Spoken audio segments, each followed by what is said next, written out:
All right, I'm hoping that the rest of this module is good. The last part, we're going to go into the Gauntlet and the Tomb of Amun-Re, and then we'll read we'll read the stuff in the back as I knock this over. All right, let's get to this section and hope for the best.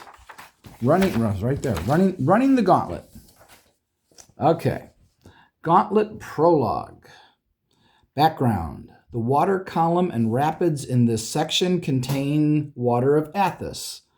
Anyone who drinks these waters will be healed 1 to 10 hit points if they did not drink of the waters during the last 24 hours. So every 24 hours they can heal 1 to 10 hit points. Okay, cool.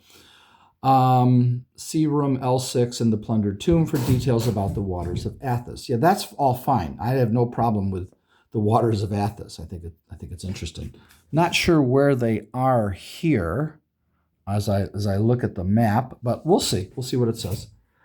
Gauntlet and random encounters. Run random encounters in the Gauntlet with the random encounters table for the halls of the upper priesthood, which we will ignore the knight, cleric, giant spider, and that's probably all we would ignore. They're not encountering a lone knight, a lone cleric, and a lone paladin. I would put those three together. The knight, the cleric, and the paladin, I would put them together. It just doesn't make any sense to me that they would all be those three are all walking around here by themselves. That doesn't make any sense to me. If I'm wrong about that, please tell me how it makes sense that the party could run into one cleric, one knight, and that they will run into the female paladin fighting 8 ghouls. Like, that makes any sense. She'd die. You're going to get paralyzed. There's no way. You'd have to be super lucky not to get paralyzed if you're attacked by 8 ghouls. One person? That would be some serious luck. All right, use the Gauntlet map for Gauntlet encounters, L54. So here we have the Dome of Flight, and this is where remember, if you go back to the Dome of Flight, L54 is that room right there. It's all up in the air. And then the door goes to 55. So let's see what we've got here. Let's see what it says. Water gushes from the mouth of a gigantic carved lion's head just beneath the 3-foot wide ledge that runs around the base of the dome. The water falls 30 feet down into an octagonal garden room. Now, why in the world would you describe this as though they haven't been in 33? 33 is the room. You're reading it like they've just it doesn't make any sense. You would never read this. It's like, yeah, we know there's a waterfall. We know there's palm trees, and what the heck?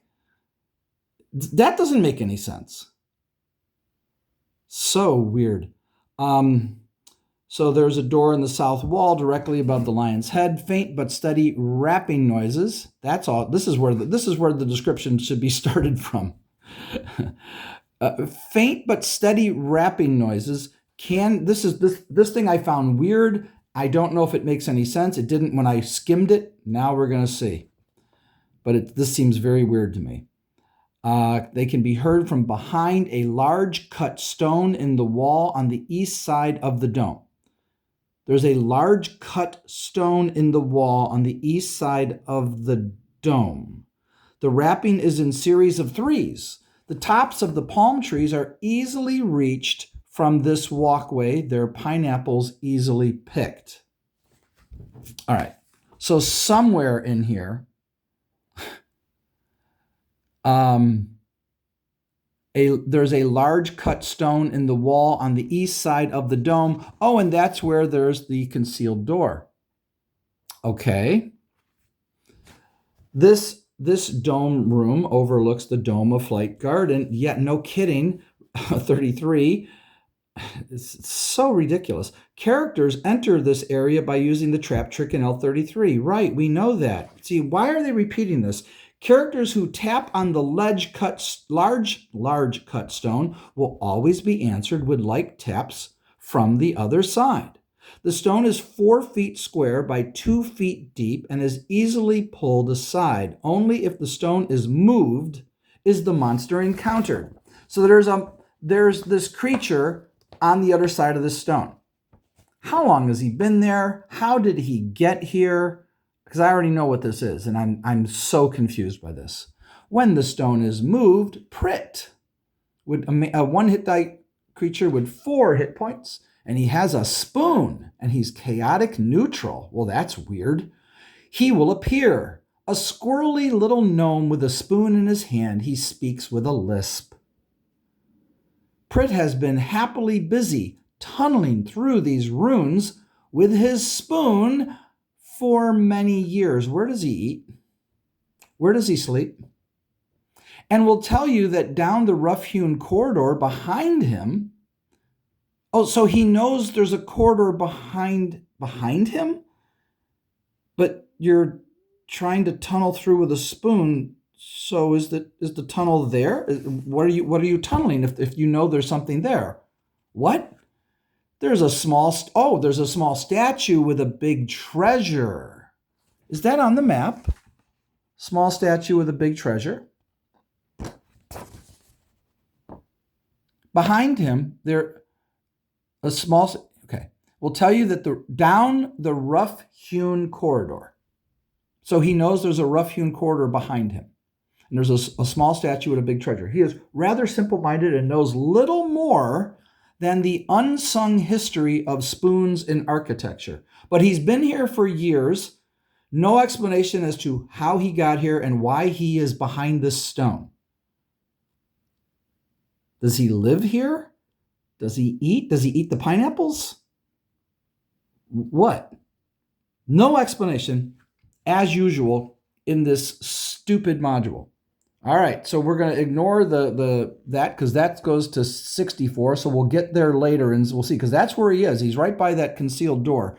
And down the rough-hewn corridor, maybe he's referring to this thing right here. I forget. All right, 55.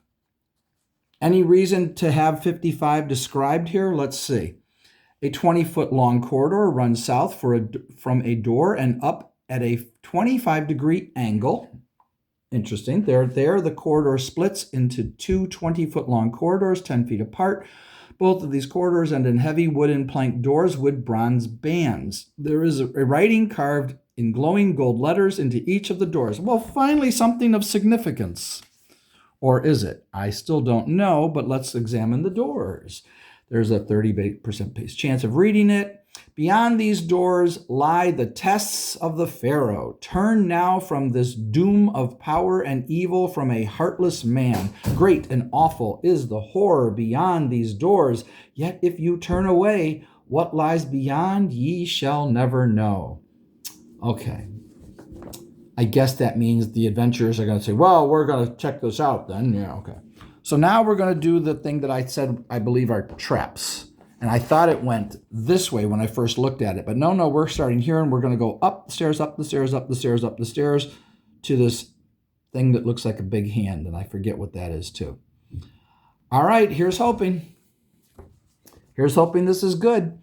The well-lit hall before you is vast and majestic, 100 feet long, 30 feet tall, and 30 feet wide. Yeah, but what are those? What are these arrow-like things? Are they on the this? No, nothing says what those are. Okay, maybe it'll say. It rises at roughly a 25-degree angle toward the south. Torches attached to the walls light this hallway. Okay, so the forever burning torches, I guess.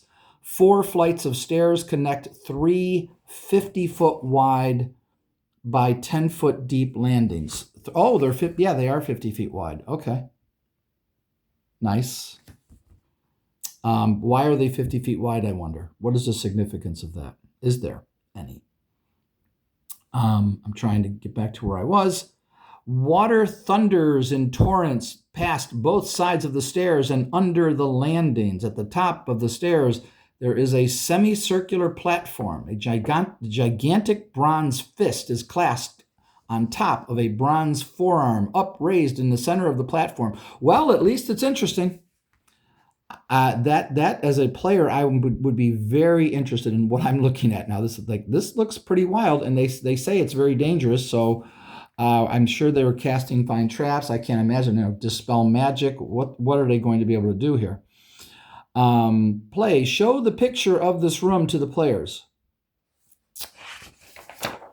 Anybody see a picture of this room? Let me know. Let me know if I missed it. Nope, nothing that way. Well, here, this is where the gauntlet begins, so it can't be back here, and we've been here. It's not, there is no picture. Show the picture of this room. There is no picture. Or am I showing them this map? Is that what I'm showing them? Maybe that's what they meant. Show the map. Sure, we can do that.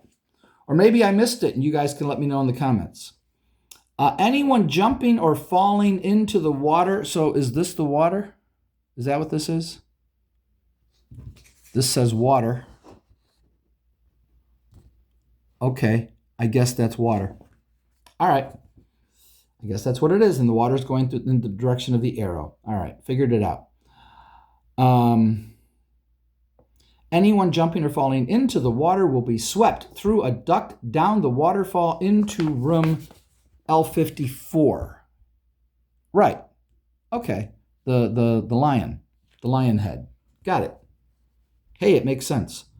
And go down the waterfall into the pool in L33. If the players have destroyed Munafik's heart, see area L64, which they could go to that first because there's a concealed door. All of the monsters here will be dead.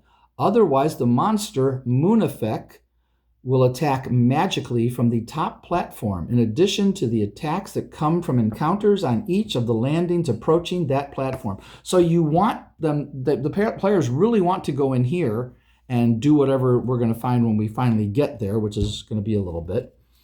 All right, Munafik, armor class 7, 10 hit die, does 1 to 6. He's lawful evil, stands beside, what is he? Is he a human? I guess he's a human, high-level human. Stands beside the giant fist. Cutting hits will slice right through him with no effect, and thrusts will impale him but do no damage, for his heart isn't in it. See treasure in rooms L64. Right, that's where his heart is. Some kind of jar, I forget what the thing is, magic jar or something like that.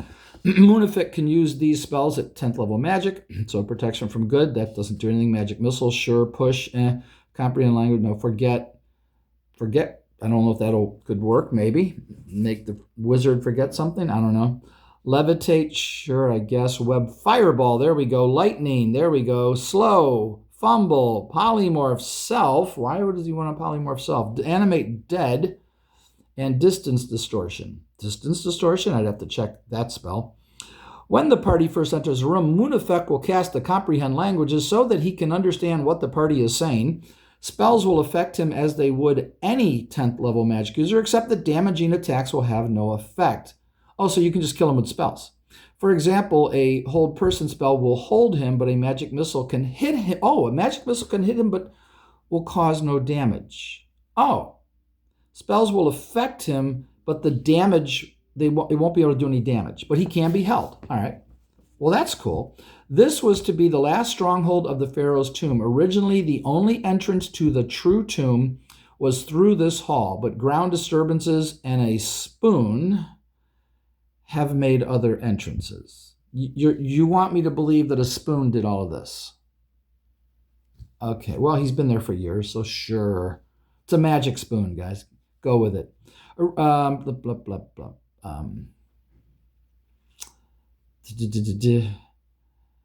The gauntlets of the Pharaoh still work through the will and powers of the ex-high priest Munafik, who has now turned to evil sorcery. All right, shebang men. Now, ye old geek said this was really dumb because there was no explanation at all. He ripped it. The 10-foot wide stairs, because you don't know what this is, he said, something to that effect. The 10-foot wide stairs run up to a landing, and Ye Old Geek is a YouTube channel, and he did a review of this, just so you know. run up to a landing 10 feet deep and 30 feet wide. Right, they all do that. There is a 10-foot deep alcove at each end of the landing. There are 50 spears in each alcove of this one. Wow. As soon as any member of the party steps onto the stairs, the monster appears. 2 shebang men. They are armor class 10. They have 5 hit die. They do 1 to 8 damage. They are neutral. Appear, looking thin and drawn, holding swords. The shebang men are magical creations of Munafek and will die when Munafek dies. When any cutting blow hits them, it will cut clear through. The severed part and the original body will dissolve into a pile of mud and then suddenly spring up as 2 shebang men exactly like the original. The shebang men can be stuck to the walls with spears or other stabbing weapons. How in the hell are you going to deal with these things? Doesn't say how many hit points they have. I guess they can't be killed. They are magical creations. The severed part of the original body. When any cutting blow hits them, it will cut clear through. The severed part of the original body will dissolve into a pile of mud. So they just fall into a pile of mud and then suddenly spring up as 2 shebang men exactly like the original. So there's nothing you can do to them. But you can take the spears and stick them into the wall. It appears that's the only way you can fight them. I'm not sure how the party would figure that out. I don't know if spells would affect them. I don't see why they wouldn't. I guess they'll be affected the same way Munafek is affected. They won't take any damage. I'm not really sure. It's a little odd. But I think it's an interesting creature. I like the creature. I like the concept. I think it's pretty cool. But yeah, I see what ye old geek means. All right, firewall. So now we're going to do firewall, mirror, and pet fist. So that was A, right? Okay, so B will be the firewall. Play. If any member of the party steps onto the platform, and that would be here. I'm assuming right where it says 56B. I'm assuming this platform. Or is it? Yeah, it's got to be that.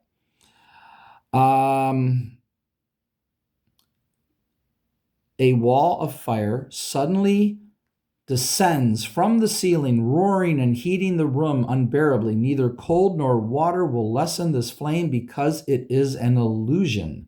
The searing heat will do 1 to 10 points of damage to anyone who believes the flame is real and attempts to cross it. Save versus spells will be normal if the character is unsuspecting, or at +4 if the character has verbally raised any doubts.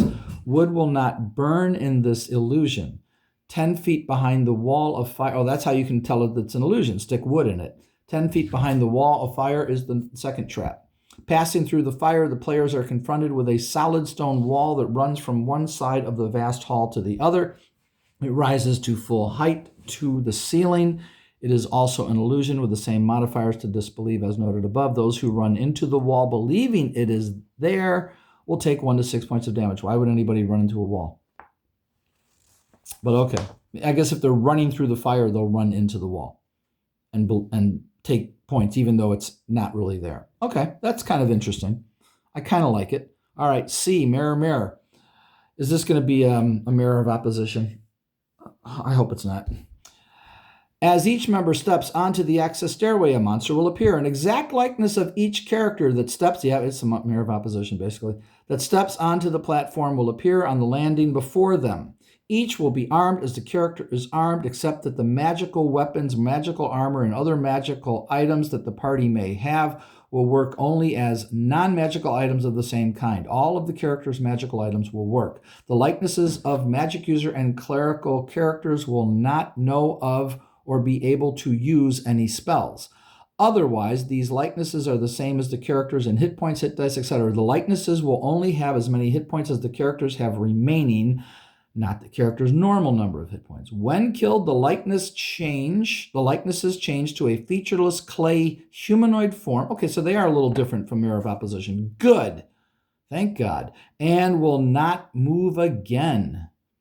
They are mindless creatures that want only the destruction of the souls in whose likenesses they appear. They will immediately attack and continue to fight until either the party or they until either the party or they are dead. I like that encounter.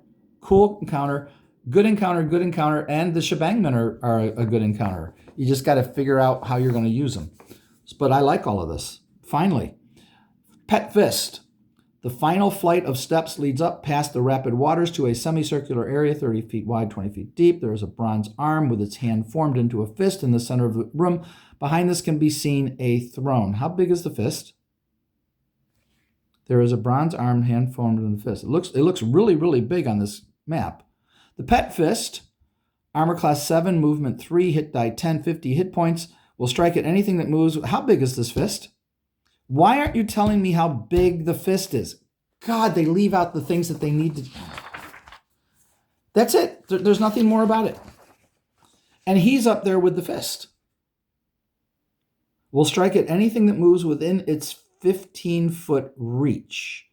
So it can strike 15 feet away? Huh.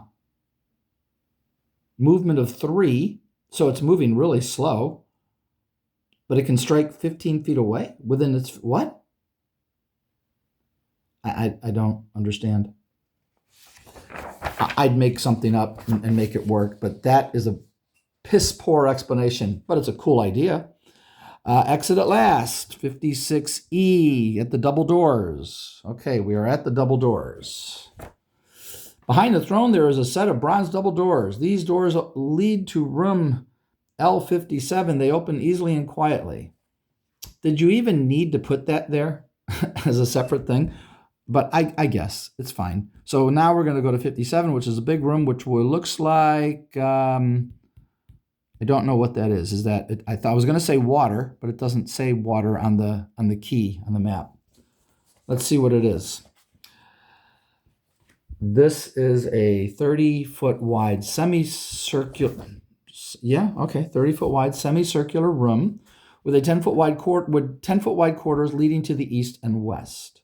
The whole room shakes with the roar of falling water. In the center of the curved area, a column of water, it is water, thunders down from a circular opening in the ceiling into a matching opening in the floor. So this is the water we don't know what's above it. Oh, it's from here.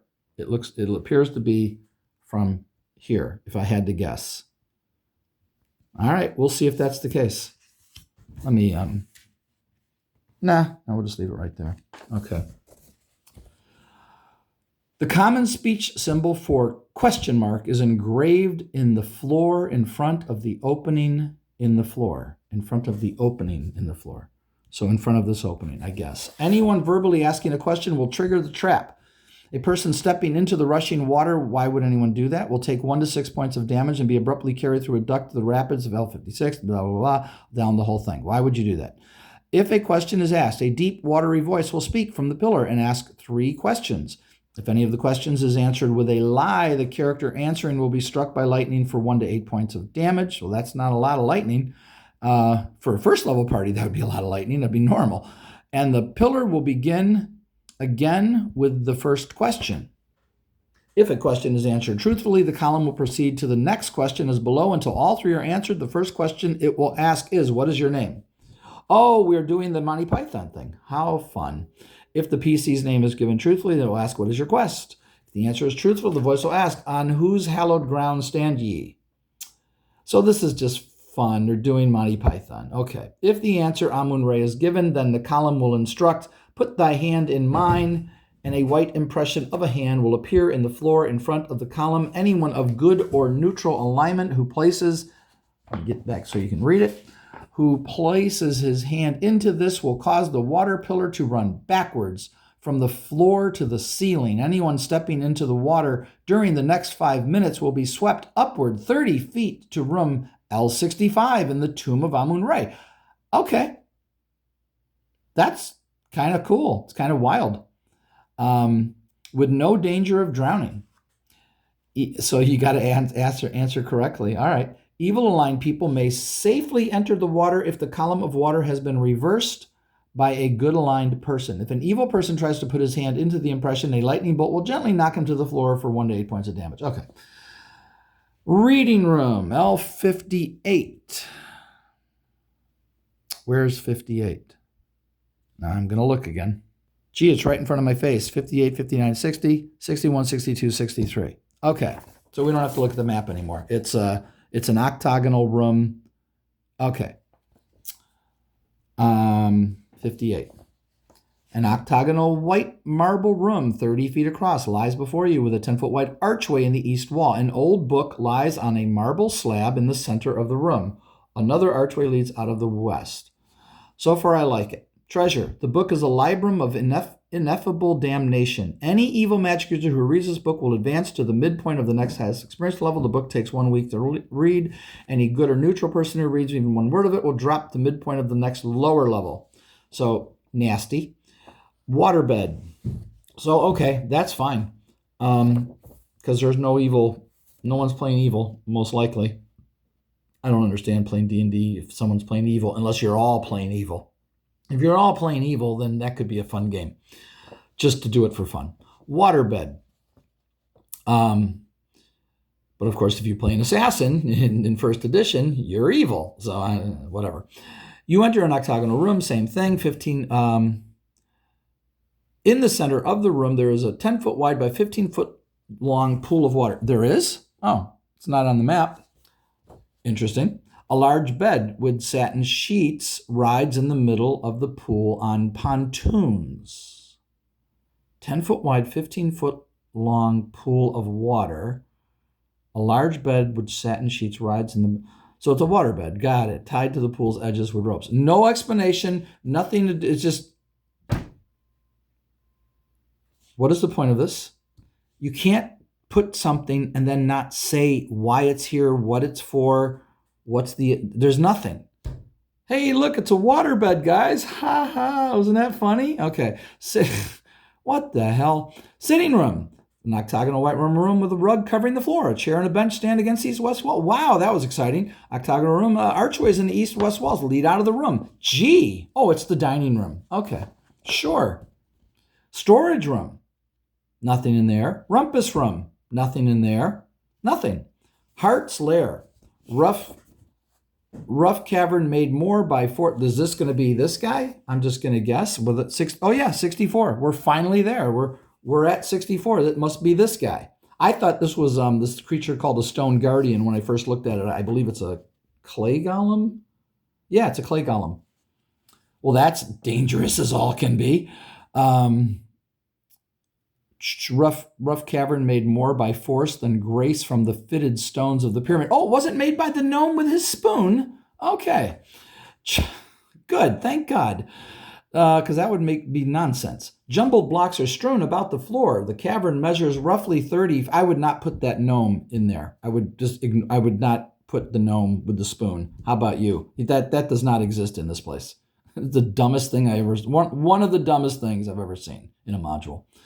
Cavern measures roughly 30 feet north to south and 40 feet east to west. Something can be seen glittering in a small cave in the northwest east corner. Now, there's a way to kill all those the creatures, the shebang men and the Munafek.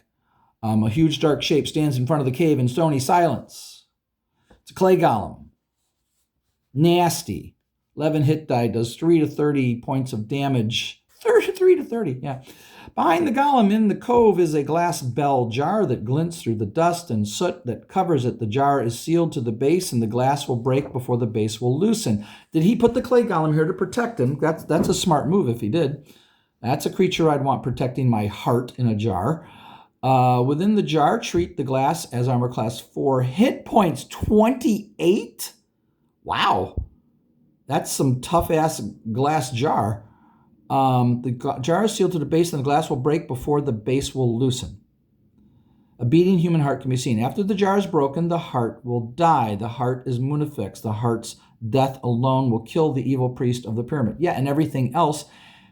And you didn't say, is the golem going to attack? I assume the golem will just attack. I assume the golem is there to protect the heart. He appears to be guarding the way, but notice that he doesn't explain it.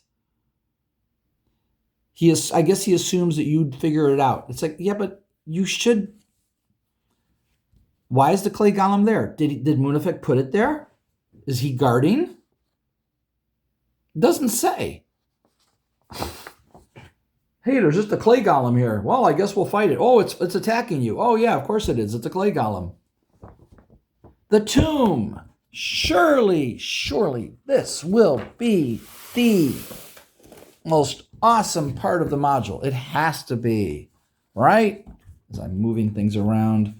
Come on, now we've got 65, 66, and 67, and a secret door. Okay, let's see. Please, dear God, give me a reason to run this module. I'm going to have to do so much work if I ever run it to fix it.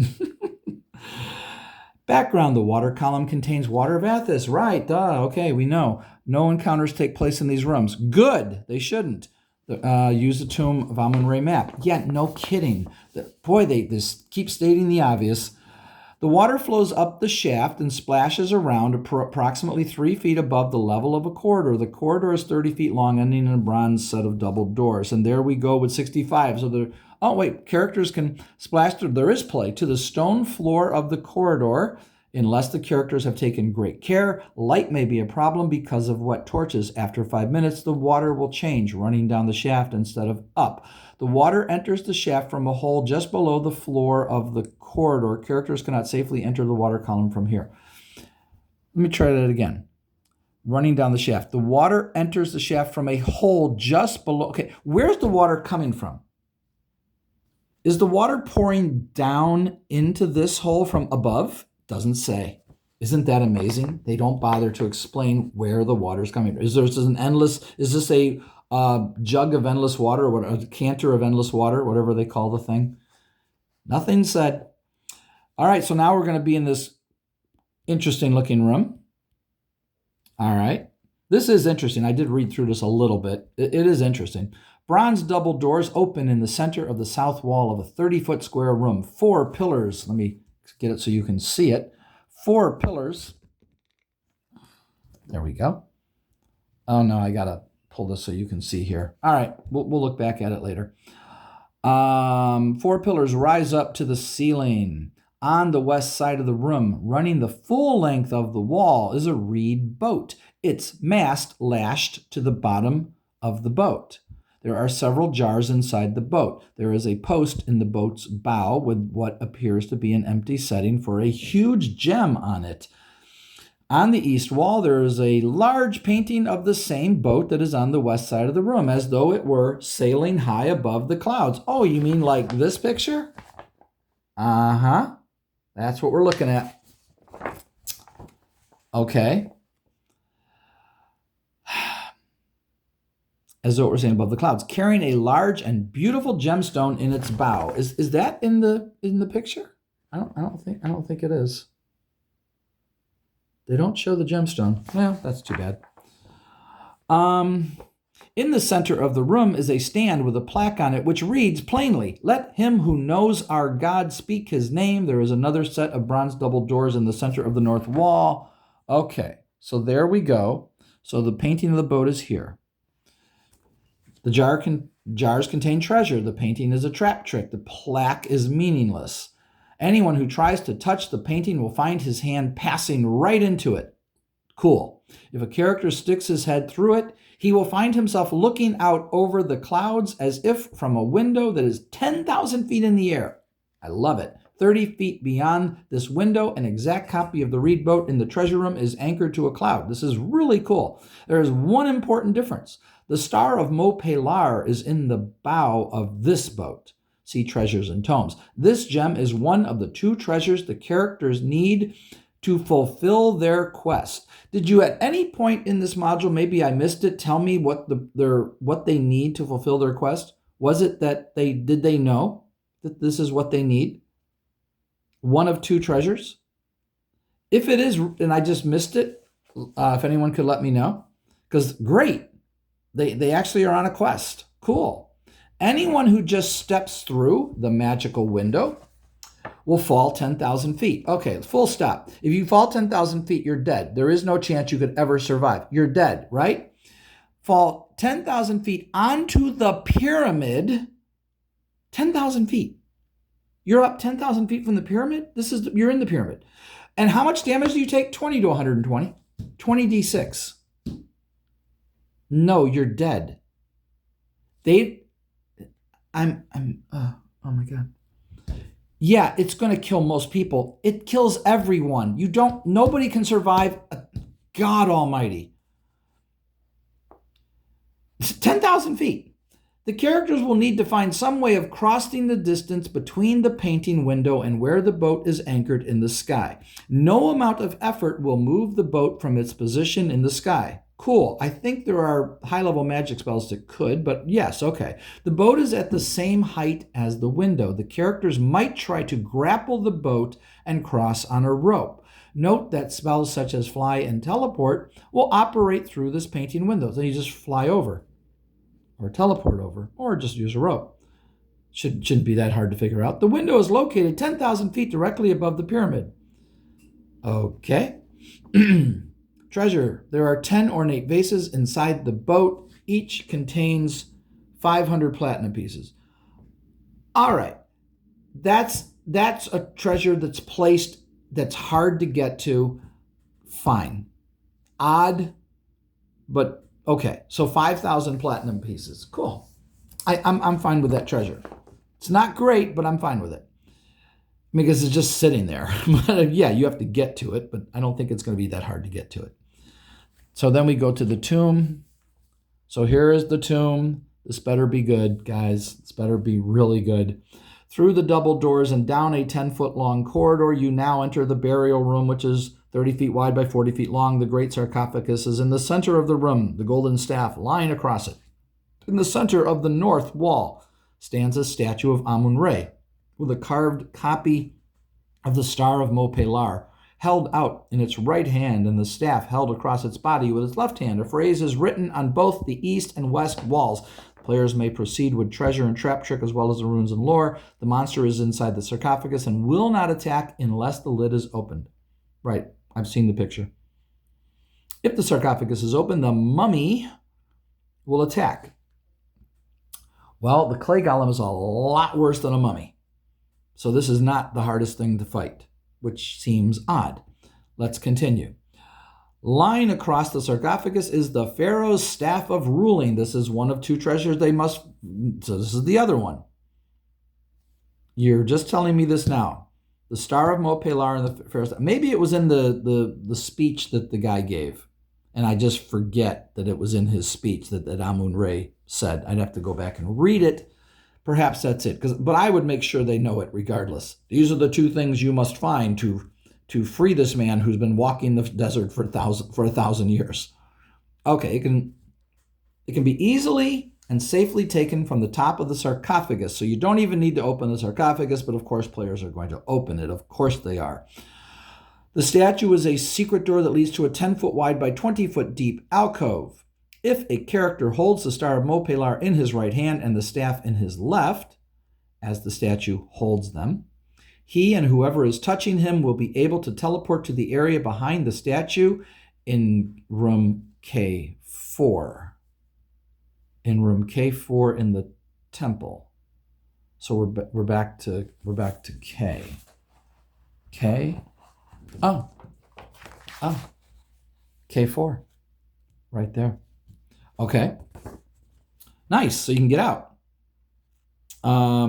By holding these items this way, a passage can be made back and forth between the two teleport alcoves. To use the teleports in either direction, the whole party must leave the alcove and then re-enter as described above. All right, I like that. I think that's cool. If you read the runes, it says, a passage was always provided between the tomb of the king and his likeness, whereby his spirit may pass into his ordained statue and live within the stone we worship in the outer world. Now wait, I know I saw... Okay, let me find it. Well, it's not here. I thought there was a guy coming out. I guess this is the one. I thought there was another one. Maybe I'm confusing it with another module where he comes right out of the sarcophagus and all the players are freaking out. So that's him. Obviously, that's him. It's a little anticlimactic, but the whole thing overall, this part is fine. The Gauntlet and the Tomb are good. I'd give this whole section a B, maybe even a B+. I think it's fine. So, Dust Diggers. Do we want to keep reading? Maybe a little bit. Inhabit so these are things you could run into when you're outside. Look very much like a sinkhole. Oh, okay, yeah, they come up out of the desert and attack you. So that's kind of cool. And then we have these things, and are they evil? No, they're probably neutral, right? Alignment neutral, right? Of course, they should be. Dust diggers. Typically dig a hole, cover itself, right? Symbians. I don't know how you pronounce that. Again, alignment variable. A group of semi-nomadic tribesmen who deal mainly in trade across the deserts. While they often go on trading missions, they prefer to remain at home, usually at an oasis fortress and trade center. They were once brother tribesmen with the Thunes many centuries ago, but were converted to the true faith. I don't remember these things in encounter tables, but I'm sure they were there and I'm just forgetting. Converted to the true faith, as they call it. And now their commitment to destroying all idols is equal to the Thunes' fervor for preserving them. So they want to destroy all idols. They are generally more civilized, less honest, and more cunning than the Thunes. Their main interest now is trade rather than war. Okay, we're getting to the dervishes. So here's the great Pasha Ifrit. Pasha of the Ifrit. 101 hit points. Jeez. 2 to 20, 2 to 20. Yeah, he's got a lot of stuff. Neutral but lawful evil in parentheses. There are only 6 pashas to the Sultan of the Ifrit, each with its own dominion and wealth. They are viziers to the Sultan and rarely leave the plane of fire. This is the thing that the party could free by accident. I don't think they would, but maybe. Of fire at his command. Nevertheless, they have a great deal of freedom of action and use that freedom by rampaging through the other planes of the universe from time to time. They use spells at 15th level magic. All of those spells, kind of cool. Both visual and oral effects and fulfill another's wish, although loath to do so. Right, they don't want to do that. In their module, this one will not grant a wish. May also teleport at will to any of the planes. Right. Occasionally they appear as gods to unsuspecting mortals, enlisting their services in the ways of men. Okay, not too much there. I like Thunder Herders. I think they're neat. They're neutral. They do no damage. They're nil. Thunder Herders are distant cousins to the purple worm, but are not aggressive. These creatures travel in vast herds, just like a few feet under the ground. They are inoffensive creatures ranging from 3 to 5 feet wide and 5 to 10 feet long. The main danger from the Thunder Herders are the incidental earthquakes and the terrible trumpeting that they create as they stampede underground. They do no real damage, but do generate a great deal of confusion, knock over tents, and panic all pack animals. Love that creature. Great creature. Just love it. I love that. It's a neat idea. All right, let's read the Thune Dervishes. Oh boy. So, hit die variable, typically 4, so they really can be guys with 1 or 2 hit points. That's ridiculous. I would have a minimum 5 hit points. That's just me. No adult male would have less than that. I know that sounds sexist to some of you. That's how I would do it. And females on average would have less. I know that's really sexist. You can make them the same if you want to. It's fine. You can make females more better than males on average. Would that also be sexist? You got to call both sexist, or you can't call just one sexist. Just saying. The most common group, and despite the fact that the average human on Earth is taller, heavier, and stronger than the average male, than the average female. That's just a fact. And there's nothing sexist about that. People think it is, and I'm so confused by that. You have a problem with reality. Okay. Not that there aren't strong women and weak men, because there are. There are women who are stronger than men. Duh. The most common group of native folk encountered in this adventure are the nomad dervishes. These strange nomads range in age from 15 to 60. Nobody's under 15. I'm just being silly. They are a dark people, rough from the desert winds and sand. Aliens, wherever they go, they roam the desert on an eternal holy mission. Their mission in life is to protect the religious freedoms and holy shrines of all nations, regardless of what the specific beliefs of those nations and shrines might be. So why are they in this temple then? If the people hold them as sacred, that's enough for the nomad dervishes. They hate robbers of graves and tombs. I don't know. I guess I underlined that for needing to know. They hate robbers and graves of tombs, and yet the spirit sent the party here to break into the tomb. So wouldn't they try to kill the party? They've come to this pyramid tomb. Oh, here they are, to protect it from such infidels. So they would fight the party. They don't want the party entering. They would fight the party at the entrance. I don't think you said that at the entrance. They are fanatical, somber, pessimistic, and almost always bad-mannered. A hot-tempered, emotional people. They generally don't care about outsiders. Yeah, but see, if you find them in the maze, are they really going to attack you? No, they want out. They're going to join with you. They're not stupid. Intelligence, variable.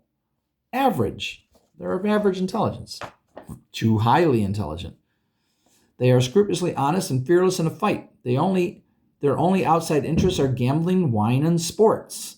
If a character steals or damages a holy item under the eye of one of the dervishes, the entire clan will mark the character for blood quest. This holy rite, carried out under the trembling, vibrating scream of any dervishes at hand, means a fight to the death. If the dervishes find any shrine damaged, they will use their considerable tracking powers to hunt down and destroy the evil one. 1 to 6 dervishes will typically carry out this function. Thune dervishes have the tracking abilities of rangers. You know, if you really wanted to, you could have these be men and women. They don't have to all be men.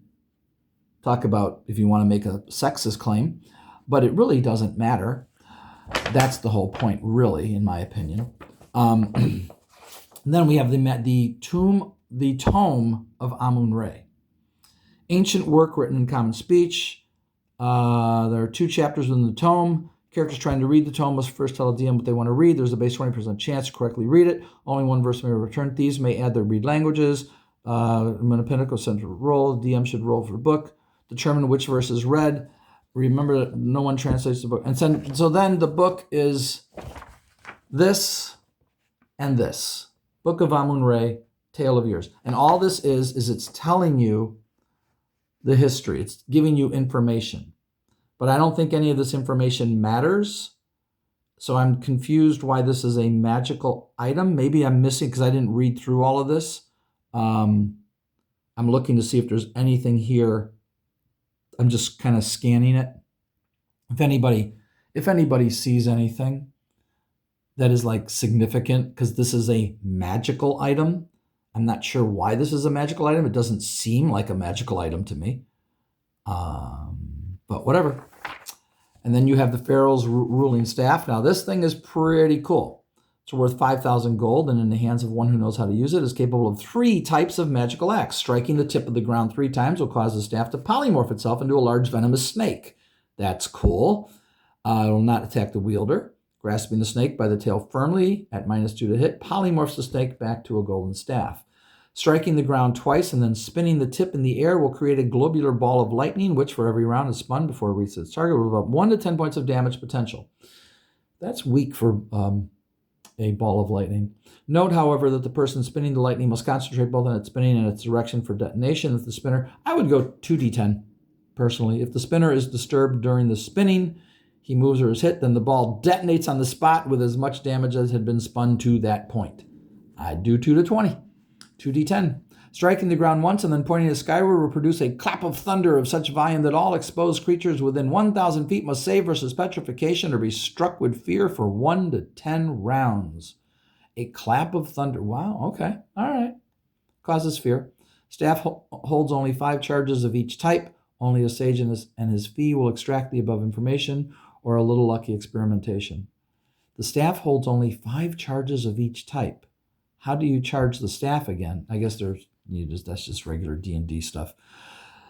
Star of Mopelar can be used as a gem of Trucine. It appears as an opalescent large gem, 5 inches in diameter. This gem is one of the set of 3 that have a foretold destiny in the desert. That story is told on the Oasis of the White Palm and Lost Tomb of Martek and her tomb. So it's a gem of Trucine. See, I'm going to redesign the Star of Mopelar. The Star of Mopelar is a gem of Scene, and it's also, come on. The Star of Mopelar is just a gem of Trucine. No, you have to make something unique that is not a typical magic. You have to create a magical item here, and that's what I would do. I would take the time to come up with something that it does. Oh my God. Because I'm assuming the party gets to keep this stuff. Or do they have to give it to Amun-Re? I don't even know. I don't even know. This is not a good module. The ending is good. that was a good. The Gauntlet and the Tomb are good. The Corden's Master Maze is phenomenal in one sense, but poorly designed in another. Could easily fix it and make it a lot of fun. I would say you can see 3 feet in front of you, but blurry. I would not say you can't see a darn thing, because the moment you run into something in the mist, the thing doesn't know what it's running into, and now you're going to do combat, and they're swinging wildly at anything. They have no idea what they're swinging at, and you'd have to determine if they hit someone else, one of your own party members. They'd have to see if they hit one of their own people, like if it's 4 ghouls, did the ghouls accidentally hit another ghoul? It would be so complicated to do it that way. Give yourself 3 feet in front of you, blurry. You can see the creature. You're not quite sure what it is. It's undead, ghoul, ghast, no clue. It could be a zombie, not quite sure. And you fight it. And you can see what you're swinging at. And you could have minuses to attack because it's blurry. Your vision is blurred and you can only see 3 feet in front of you. Something like that. And for the love of God, everything is trapped down there. So in other words, if they can't eat, they'll die. And how did they get in the maze to begin with? Jeez. It's such a great idea, and it could easily be a really, really cool module. But this module has all kinds of problems. If anyone wants me to continue, I will. If no one asks me to continue reading I4, I will not. I'm going to read it on my own time because I want to read through this stuff, because if I ever play D&D again, I really want to run this, and I will. Who knows? Maybe we'll do a live stream of it if that ever happens, if I ever find a group to play D&D with. If anybody was offended by my quote-unquote sexist comments, I will apologize to you now. I did not mean anything by it, other than I find it hilarious that the things that people get offended by, like the differences between men and women. I don't understand that. So I did not mean any offense by it at all. If you took it, if you were offended by it, well, then I apologize. Sorry that I said what I said.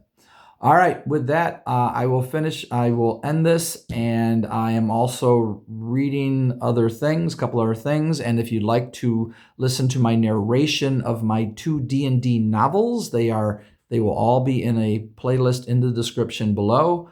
And those are full novels, D&D adventures, pure D&D. Well, it's a story. D&D in story form. Hope you enjoyed this, and I'll talk to you all later. Bye-bye.